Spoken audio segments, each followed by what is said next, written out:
Quittant le balcon où défilait le monde, quand il faut rentrer sans arcade dans la gueule froide de la journée grignoteuse, devant les centaines de boîtes qu'il faut remplir précipitamment, quand il faut quitter le grand vide admirable où l'on avait séjour.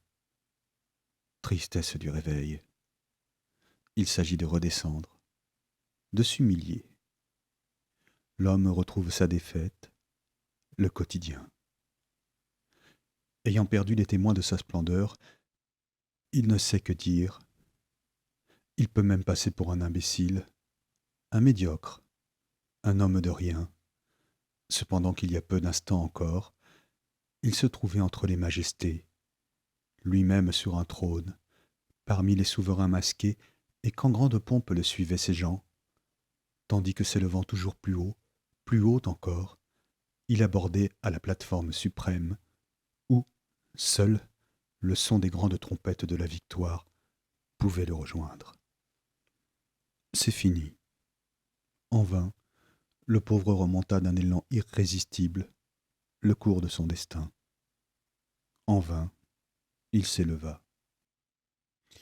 Il lui faut en un instant, et incertain s'il la reverra jamais, quitter sa vraie famille, les célestes siens, pour revenir parmi les étrangers qui se disent ses proches et ne le connaissent pas.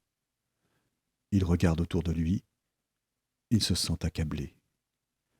La journée le reprend comme un train omnibus prend sa charge de journalier. Allons, en route. Et il lui faut s'éloigner. Cependant, il se demande comment il pourrait rentrer dans le paradis perdu. Et qu'importe que ce soit parfois un enfer. Il médite l'évasion, car les mous sont les durs, ne se laissent ni vaincre, ni convaincre, et se reforment entiers et agrandis sous la botte. Tous les moyens lui sont bons, pas besoin d'opium. Tout est drogue, à qui choisit pour vivre l'autre côté.